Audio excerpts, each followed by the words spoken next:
Hello friends, எல்லோரும் எப்படி இருக்கீங்க? இன்றைக்கி நம்ம வீடியோவில் தர்பூசணி பழத்தை வச்சு நல்லா டேஸ்டியாக கூலிங்காக சூப்பராக எல்லாருக்கும் ரொம்ப பிடிக்கக்கூடிய வகையில் குல்ஃபி ஐஸ் தான் செய்ய போகிறோம். வெயில் பார்த்திங்கன்னா இப்போவே ரொம்ப அதிகமாக ஆரம்பிச்சிருச்சு. அதுவும் இந்த டைமில் நமக்கு கம்மி ரேட்டில் கிடைக்கிறது பார்த்திங்கன்னா தர்பூசணி பழம் தான் அதிகமாக கிடைக்கும். ரேட்டும் கொஞ்சம் நம்ம எல்லாரும் வாங்குற அளவுக்கு இருக்கும்.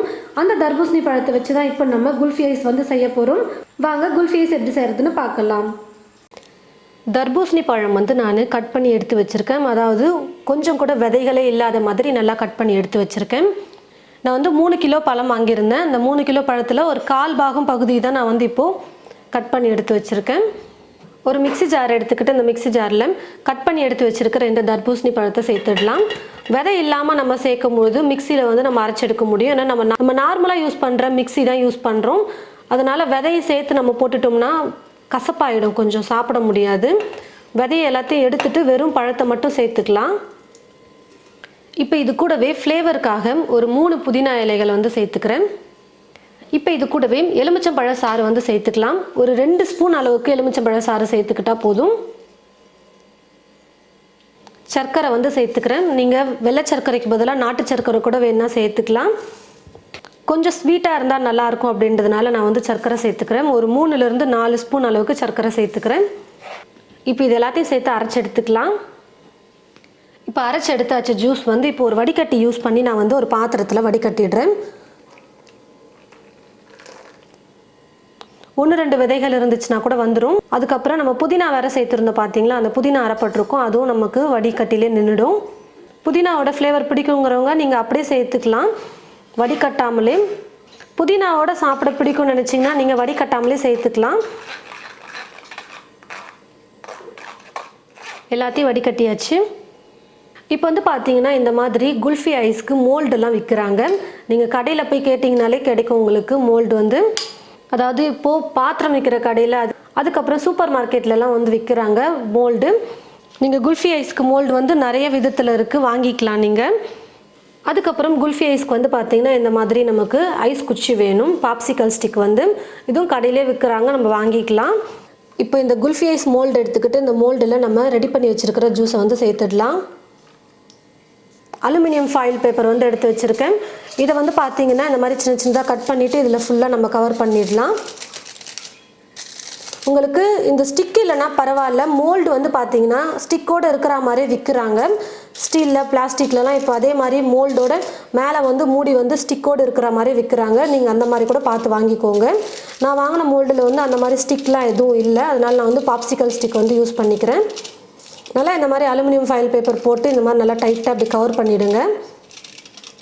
உங்கள் கிட்ட குல்ஃபி ஐஸ் மோல்டு இல்லைனா பரவாயில்ல, நம்ம டீ குடிக்கிறதுக்கு கிளாஸ் வச்சுருப்போம் பார்த்தீங்களா, அந்த கிளாஸ்லேயே நம்ம ரெடி பண்ணியிருக்கிற தர்பூசணி பழ ஜூஸை இதில் சேர்த்துட்டு இந்த அலுமினியம் ஃபாயில் பேப்பர் போட்டு இப்படி நல்லா கவர் பண்ணி விட்டுடலாம். மோல்டு தான் வேணும் அப்படின்லாம் இல்லை, இந்த மாதிரி நம்மக்கிட்ட கிளாஸ் இருந்தாலே போதும். நல்ல சின்ன கிளாஸாக இருந்ததுன்னா அது கூட எடுத்துக்கோங்க.